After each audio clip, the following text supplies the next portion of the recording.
Pembahasan mengenai berpacaran merupakan topik yang sangat penting diketahui oleh remaja, mengingat siswa kelas 10 sudah mulai menjalin hubungan berpacaran. Untuk itulah hari ini kita akan belajar topik yang sangat menarik, yaitu berpacaran.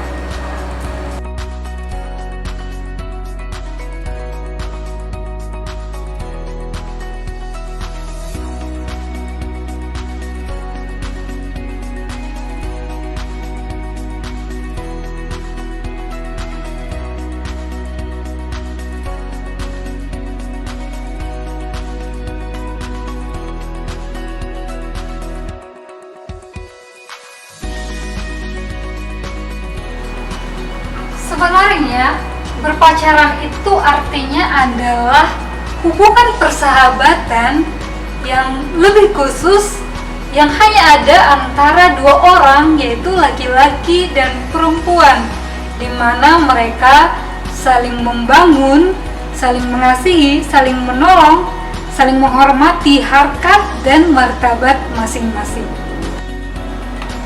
Proses sosialisasi di kalangan SMA mulai semakin meluas.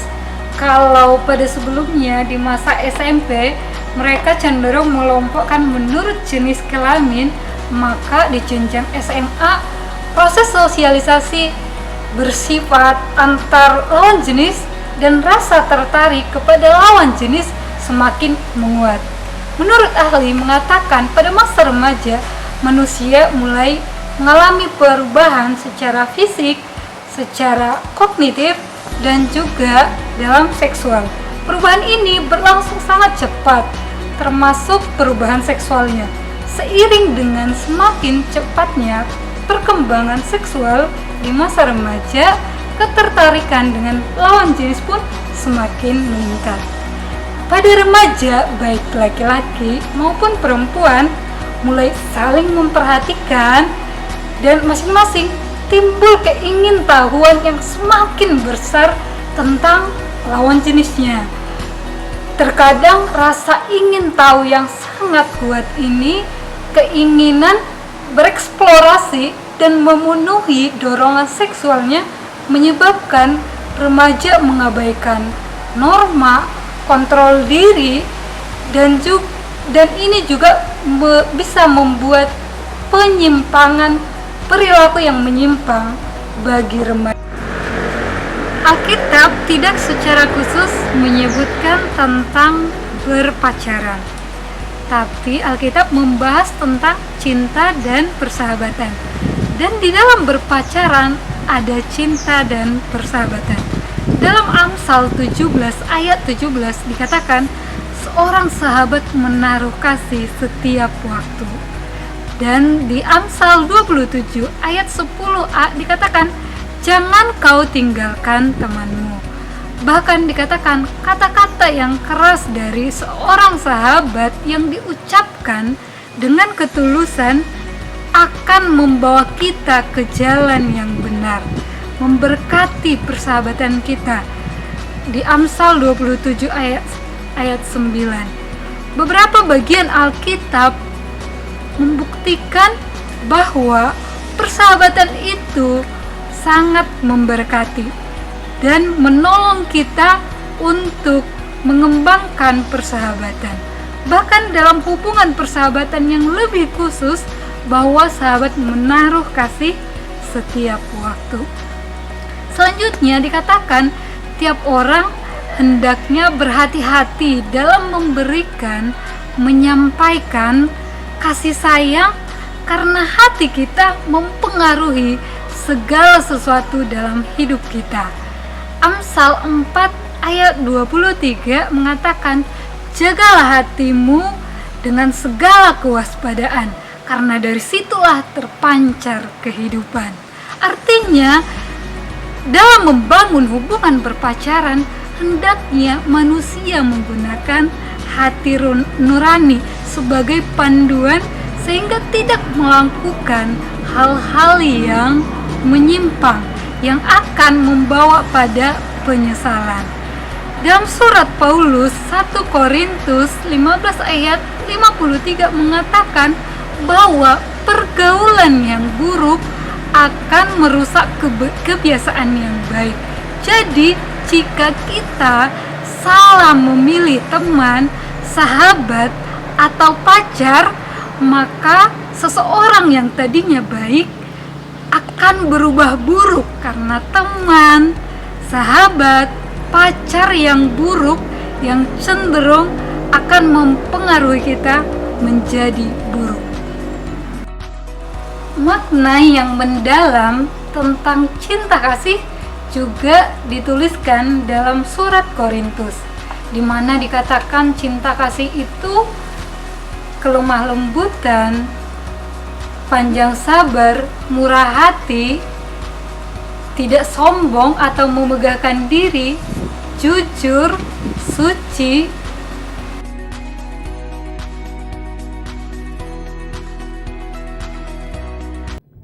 melatih diri untuk mendekatkan diri kepada Tuhan secara bersama-sama.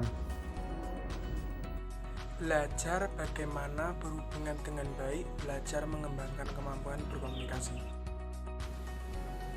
Mengenal sifat, kebiasaan, dan corak kepribadian satu dengan yang lain.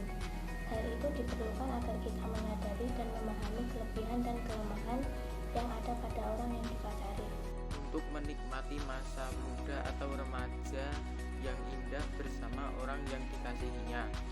Belajar membangun persahabatan, solidaritas, dan sikap saling menghormati dengan orang lain.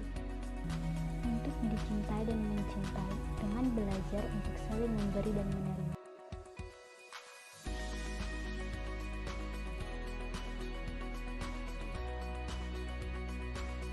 Di dalam perjanjian baru disebut ada 4 jenis cinta kasih. Yang pertama adalah kasih agape. Kasih agape adalah cinta kasih yang tidak mengharapkan imbalan. Kasih agape ini sering disebut kasih yang diberikan oleh Tuhan kepada manusia yang tidak mengharapkan imbalan dari manusia. Kemudian yang kedua adalah cinta kasih storge. Cinta kasih storge ini adalah cinta kasih karena hubungan kekeluargaan. Bisa cinta kasih antara seorang orang tua kepada anaknya atau cinta kasih persaudaraan. Kemudian yang ketiga adalah cinta kasih filia. Cinta kasih filia ini adalah cinta kasih yang didasarkan pada persahabatan. Kemudian yang keempat adalah cinta kasih eros. Cinta kasih eros ini adalah cinta asmara antara seorang laki-laki dan perempuan. Itu tadi 4 jenis cinta kasih dalam perjanjian baru. Kasih agape, kasih storge, filia, dan eros. Cinta kasih mencakup seluruh aspek kehidupan manusia, bukan hanya sekedar hasrat, birahi, dan perasaan emosi sesaat. Tapi cinta kasih merupakan ekspresi hidup dalam hubungan antar manusia yang menjunjung nilai moral, etika, dan juga religius. Tadi kita sudah membahas panjang lebar tentang berpacaran. Jadi sekarang kalau ditanyakan kepadamu, apakah engkau sudah layak berpacaran? Apakah anak SMA sudah layak berpacaran?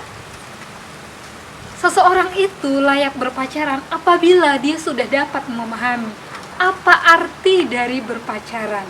Berpacaran seperti yang sudah kita bahas tadi menyangkut tentang cinta dan persahabatan.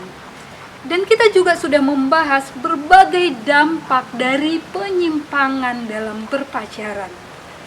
Jika kita sudah memahami makna berpacaran dan dapat berpacaran sesuai dengan nilai etika, moral, dan religius, berarti kita sudah layak untuk berpacaran.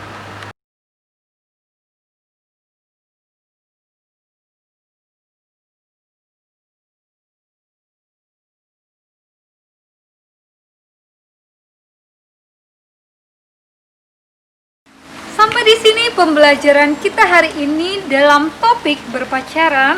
Semoga kita tidak hanya menjadi pendengar firman Tuhan, tapi belajar menjadi pelaku firman Tuhan. Sampai ketemu dalam pembelajaran selanjutnya. Shalom.